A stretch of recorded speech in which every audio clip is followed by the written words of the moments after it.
Halo pemirsa Kitab Mawas Diri.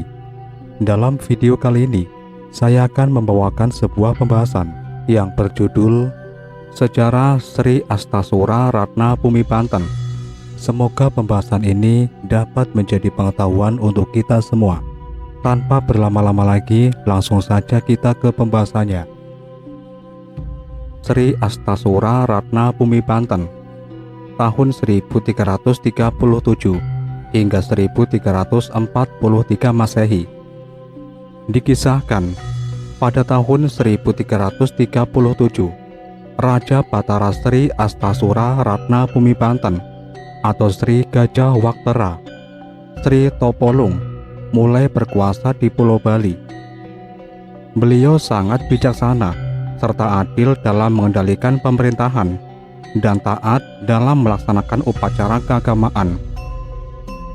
Beliau terkenal sebagai seorang pemberani serta sangat sakti.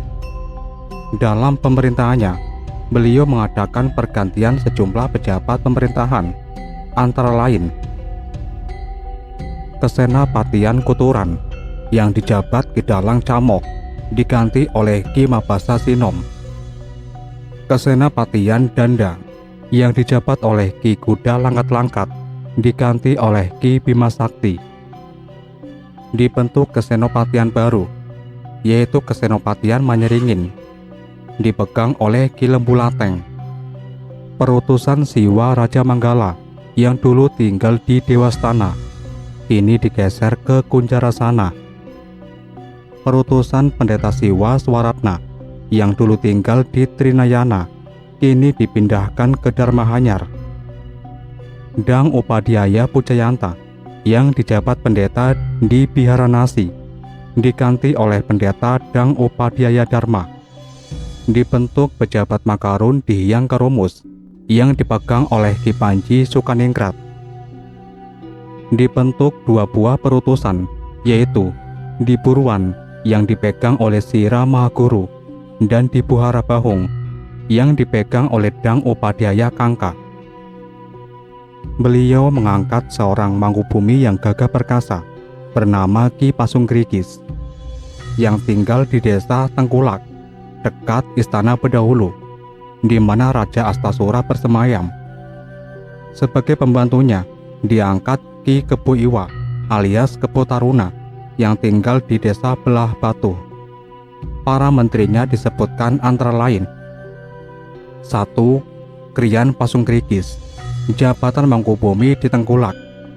2. Ki Kebo Iwa, jabatan Patihdi.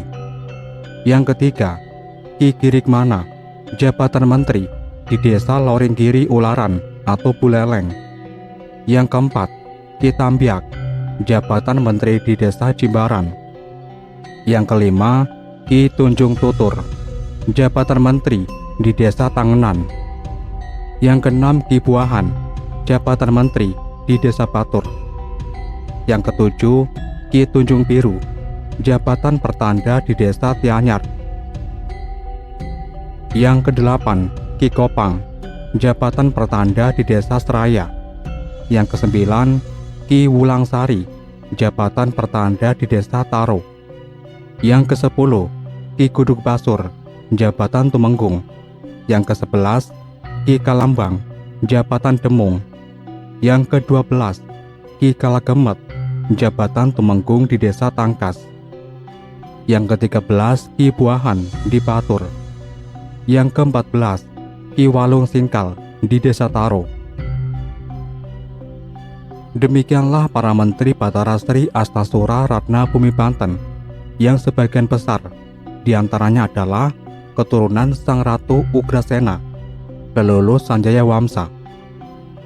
Kesatria Kalingga, keturunan Belia, sangat berani sehingga terus menduduki jabatan penting sebagai panglima perang sampai pemerintahan Gelgel dan bergelar Delantik. Beliau terkenal sebagai Arya Ularan, panglima Dalang Mangap, pasukan inti kerajaan Gelgel yang menaklukkan Blambangan dan Jelantik Bogol, terkenal dengan pahlawan perang Pasuruan. Batara Sri Astasura Ratna Bumi Banten adalah seorang penganut agama Buddha yang taat, terbukti pada tahun 1338 Masehi.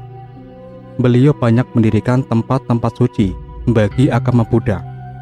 Dalam melaksanakan ibadah keagamaan, beliau sering melaksanakan persembahyangan di Pura Besaki dengan didampingi para menteri dan pendeta Siwa Buddha. Keadaan yang berlangsung aman dan tentram tersebut tiba-tiba terancam karena sikap dari Raja Sri Astasura Ratna Bumi Banten yang menentang dan tidak bersedia tunduk di bawah kekuasaan Ratu Majapahit, yaitu Tribuana Wijaya Tunggadewi, meskipun beliau adalah keturunan Majapahit. Alasan beliau bersikap demikian karena Bali sudah dari dahulu di bawah lindungan Kerajaan Daha. Hubungan antara Kerajaan Bali dan Kerajaan Daha sudah berlangsung sejak pemerintahan Raja Putri Ganapriya Dharmapatni yang memerintah Bali tahun 989 hingga 1001 Masehi. Karena hubungan inilah, maka Bali mengadakan perlawanan terhadap Kerajaan Singosari tahun 1222 Masehi.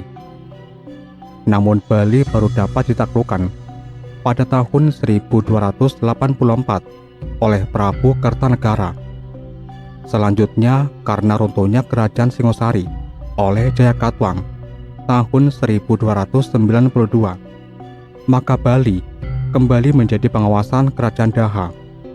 Pada tahun 1293, Kerajaan Daha mengalami keruntuhan karena serangan oleh Kerajaan Majapahit, sehingga Bali langsung dikuasai oleh Raja Majapahit. Keputusan Batara Sri Astasura Ratna Bumi Banten untuk menentang Majapahit tercetus dalam rapat dengan para menterinya, di mana keputusan tersebut akibat pengaruh dari Menteri Pertahanan Senopati Danda yang bernama Ki Bima Sakti, yang di Majapahit terkenal dengan nama Werkodara. Adapun politik pemerintahan Batara Sri Astasura Ratna Bumi Banten sekarang sungguh sangat berbeda dibandingkan yang sudah-sudah. Bahkan beliau sekarang bersikap pembangkang dan tidak menghiraukan perintah-perintah dari Majapahit. Karena sikap beliau tersebut, maka beliau dijuluki Raja Bedahulu. Beda artinya berbeda atau pendapat, dan hulu berarti atasan. Tegasnya raja ini melepaskan diri dan tidak mau tunduk di bawah kekuasaan Majapahit sebagai atasan yang dulu mengangkatnya. Sikap dan perilaku raja ini didengar oleh Ratu Majapahit. Karena itu, Ratu Tribuana Tunggadewi menjadi marah besar, sehingga beliau merencanakan untuk mengirim pasukan besar ke Bali di bawah pimpinan Patih Gajah Mada dan Panglima Arya Damar atau Aditya Warman. Untuk lebih jelasnya, bahwa Raja Bali diangkat oleh Singasari dan Majapahit dapat diuraikan sebagai berikut. Setelah akhir pemerintahan Raja Kembar, Mahasora dan Mahasori, atau yang lebih dikenal dengan Raja Masula Masuli, yang menjadi Raja Bali adalah Sri Hyang Ninghyang Adidewa Lencana tahun 1260 hingga 1286 Masehi. Pada masa pemerintahan raja ini, Bali diserang dan dikuasai oleh Kerajaan Singosari di bawah kepemimpinan Raja Kertanegara. Raja Adidewa Lancana kemudian ditangkap dan dibawa ke Singosari tahun 1286 Masehi. Sejak itulah Bali menjadi kekuasaan Kerajaan Singosari. Dengan dikuasainya Bali oleh Singosari, maka pengangkatan raja-raja Bali selanjutnya dilakukan oleh Raja Singosari. Namun demikian, karena Kerajaan Singosari runtuh akibat penyerangan dari Prabu Jayakatwang yang menyebabkan Prabu Kertanegara gugur, maka selanjutnya pengangkatan Raja Bali dilakukan oleh Majapahit yang merupakan penerus dari Kerajaan Singosari. Raja Bali pertama yang diangkat oleh Prabu Kertanegara adalah Ki Kriyan Demung yang berasal dari Jawa Timur, yang kemudian digantikan oleh putranya Ki Kepuparut. Berikut yang menjadi Raja Bali adalah Sri Paduka Maharaja Batara Mahaguru 1324 hingga 1328 Masehi. Beliau diangkat oleh Raja Majapahit, yaitu Prabu Jayanegara atau Kalagemet. Yang menggantikan beliau adalah putranya sendiri, yaitu Sri Tarunajaya dengan gelar Sri Walajaya Kertaningrat tahun 1328 hingga 1337 Masehi. Sesudah beliau meninggal dunia, maka digantikan oleh adiknya, yaitu Sri Astasura Ratna Pumibanten, yang berarti Raja yang berkuasa, tahun 1337 hingga 1343 Masehi. Ekspedisi Majapahit. Sikap Sri Astasura Ratna Pumibanten yang menentang dan tidak bersedia untuk tunduk di bawah kekuasaan Mojopahit menimbulkan ketegangan antara Kerajaan Bali dan Kerajaan Mojopahit. Dalam rapat yang diadakan oleh Ratu Tribuana Wijaya Tunggadewi dengan para menteri kerajaan dan patih Gajah Mada, akhirnya memutuskan melaksanakan ekspedisi militer ke Pulau Bali untuk menangkap Raja Sri Astasura Ratna Pumibanten. Namun demikian, usaha untuk menundukkan Bali tidaklah mudah, karena Kerajaan Bali dikawal oleh patih dan menteri yang memiliki kesaktian yang sangat tinggi, sehingga sulit ditaklukkan. Patih-patih Bali diantaranya Ki Pasungrikis dan Ki Keboiwa. Rapat akhirnya memutuskan bahwa sebelum Gajah Mada melakukan penyerangan ke Bali, maka Keboiwa sebagai orang yang kuat dan sakti di Bali harus disingkirkan terlebih dulu. Jalan yang ditempuh dengan tipu muslihat, yaitu Raja Putri Tribuana Tunggadewi mengutus Gajah Mada ke Bali dengan membawa surat yang isinya seakan-akan Raja Putri menginginkan persahabatan dengan Raja Bedahulu.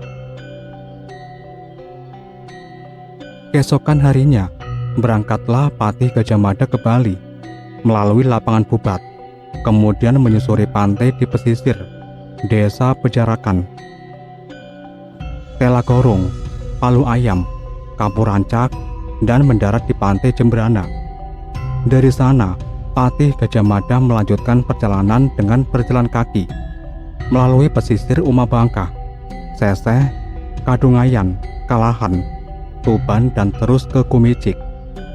Dari Kumicik, patih Gajah Mada mengarah ke utara menuju Sukawati.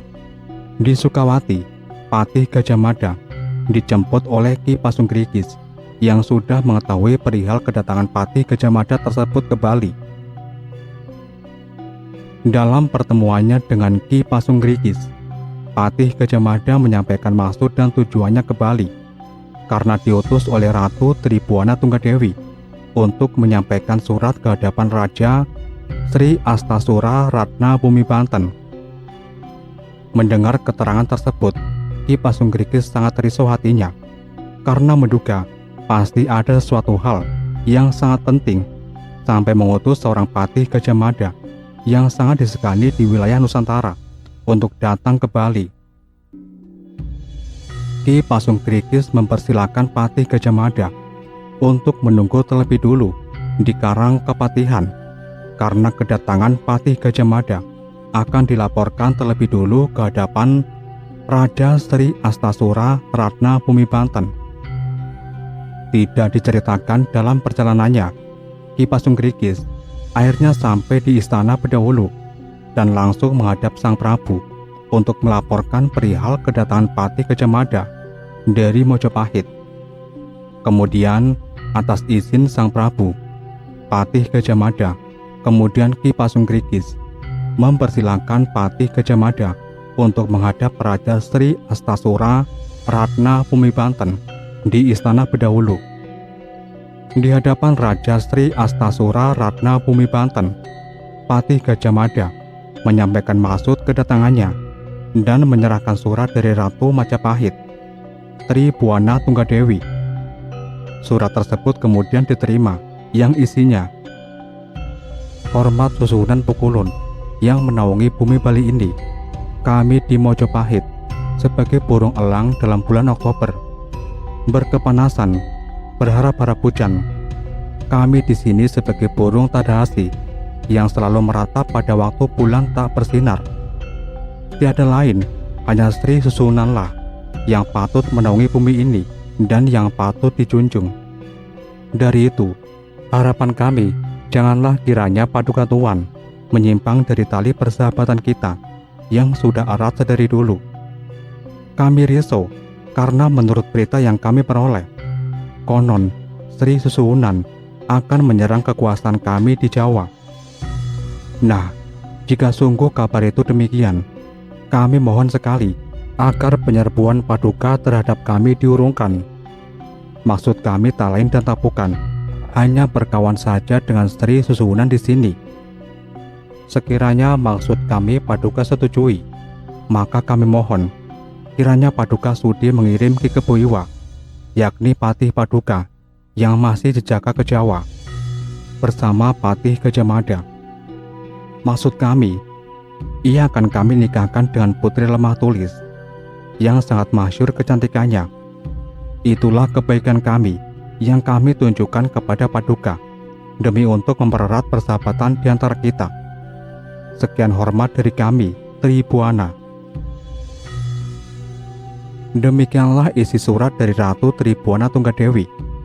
Sri Baginda sangat gembira hatinya setelah membaca surat tersebut, dan hatinya tiada terbatas akan kebaikan hati Ratu Majapahit tersebut. Menanggapi tawaran dari Majapahit, Patih Keboiwa yang setia terhadap rajanya memohon petunjuk dan persetujuan dari Baginda Sri Astasura Bumi Banten. Sang raja menyetujuinya tanpa rasa curiga. Sebelum pergi ke Mojopahit, Patih Keboiwa terlebih dulu melakukan upacara keagamaan di Pura Uluwatu untuk meminta kekuatan dari Sang Hyang Rudra. Dan Sang Hyang Rudra memenuhi permintaan Keboiwa, mengakibatkan meningkat kekuatannya dan kesaktiannya menjadi sangat luar biasa. Patih Gajah Mada bersama Ki Keboiwa kemudian mohon pamit kepada Sri Baginda. Mereka berjalan mengarah ke selatan menuju pesisir pantai. Perjalanan kemudian dilanjutkan dengan mengarungi lautan. Namun ketika sampai di tengah-tengah, tiba-tiba Ki Keboiwa terjatuh ke dalam lautan. Hal tersebut memang telah direncanakan sebelumnya oleh Patih Gajah Mada untuk menyingkirkan Ki Keboiwa. Akan tetapi, walaupun jatuh dari laut yang dalam, Ki Keboiwa karena kesaktiannya mampu berenang dan menyusul sampan Patih Gajah Mada. Melihat hal tersebut, Patih Gajah Mada tiada berdaya lagi dan mencari jalan lain untuk menyingkirkan Ki Keboiwa. Singkat cerita, setelah meninggalnya Keboiwa, akhirnya memuluskan upaya Mojopahit untuk melaksanakan ekspedisi ke Bali untuk menangkap Raja Sri Astasura Ratna Bumi Banten. Untuk melaksanakan ekspedisi tersebut, digelarlah sidang antara Ratu Majapahit dengan para pembesar atau pejabat istana. Setelah sidang tersebut, mulailah Gajah Mada mempersiapkan segala sesuatu yang diperlukan untuk menyerang Bali. Terjadilah ekspedisi Gajah Mada ke Bali pada tahun 1334 dengan Candra Sengkala Caka, Isu Rasa Sinabi, Anak Panah Rasa Mata Pusat. Pasukan Mojopahit dipimpin oleh Gajah Mada sendiri bersama Panglima Perang Arya Damar, dibantu oleh beberapa Arya.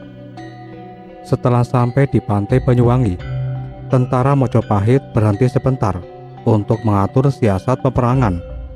Dari hasil perundingan tersebut, diputuskan untuk menyerang Bali dari 3 arah yang berbeda sebagai berikut. 1. Dari arah timur. Penyerangan Bali dari arah timur akan dipimpin oleh Patih Gajah Mada bersama dengan para patih keturunan Empu Widatama, Kriyan Pamacekan, Ki Gajahpara, Kriyan Ketas, akan mendarat di Toya Anyar. Yang kedua dari arah utara. Penyerangan Bali dari arah utara akan dipimpin oleh Arya Damar bersama dengan Arya Sentong dan Arya Kutawaringin akan mendarat di Ularan. Yang ketiga dari arah selatan. Penyerangan Bali dari arah selatan dipimpin oleh Arya Kencang bersama dengan Arya Pelok, Tanwikan, Arya Pangalasan, dan Arya Kanuruhan akan mendarat di Pantai Kuta. Kita beralih ke suasana di Kerajaan Bali. Setelah mengetahui kematian Patih Keboiwa, Raja Sri Astasura Ratna Bumi Banten kemudian mengadakan rapat penting dengan para patih dan pejabat-pejabat kerajaan lainnya. Dalam pertemuan tersebut diputuskan bahwa Patih Amangkubumi Pasungrikis menggantikan Keboiwa mengorganisir pasukannya menentang Majapahit. Dalam rapat tersebut, seluruh hadirin sepakat mempertahankan Bali dan tidak mau tunduk kepada Majapahit. Singkat cerita, dalam ekspedisi Majapahit ke Pulau Bali dapat diuraikan bahwa pasukan Mojopahit di bawah pimpinan Patih Gajah Mada mengalahkan musuh-musuhnya dengan caranya sendiri-sendiri. Dalam perayaan kemenangan tersebut, tiba-tiba muncullah utusan dari Ratu Majapahit, Tri Buana Tunggadewi, yang bernama Kuda Pengasti, yang tiada lain merupakan ipar dari Patih Gajah Mada. Karena Kuda Pengasti adalah adik Ken Bebet, istri dari Patih Gajah Mada. Kuda Pengasti putra Patih Matua diutus dari Majapahit untuk memantau langsung pasukan Mojopahit di bawah pimpinan Patih Gajah Mada yang telah lama meninggalkan Mojopahit. Kuda Pengasti menyaksikan pesta ria yang dilaksanakan untuk menyambut kemenangan yang baru saja diraih pasukan dari Majapahit dengan menundukkan krian Pasungrikis. Kuda Pengasti kemudian menyampaikan pesan dari Ratu Tri Buana Wijaya Tunggadewi yang isinya meminta apabila Bali telah berhasil ditaklukkan, maka Patih Gajah Mada dan Arya Damar diminta kembali secepatnya ke Mojopahit karena telah lama meninggalkan istana Majapahit. Akan tetapi para Arya yang lain diperintahkan untuk tetap tinggal di Bali untuk menjaga keamanan Pulau Bali. Para Arya yang ditugaskan di Bali diantaranya Arya Kencang, Arya Sentong, Arya Peleteng, Arya Kutawaringin, Arya Belok, Arya Pincolok. Patih Gajah Mada menyanggupi hal tersebut, namun meminta waktu untuk menempatkan para Arya yang akan mampu mempertahankan kekuasaan Majapahit di Pulau Bali. Demikianlah akhir pemerintahan Raja Sri Astasura Ratna Bumi Banten, dan dibentuklah pemerintah sementara yang mewakili pemerintahan Majapahit di Bali. Sampai di sini dulu pembahasan kita kali ini, dan nantikan pembahasan-pembahasan berikutnya tetap di channel Kitab Mawas Diri.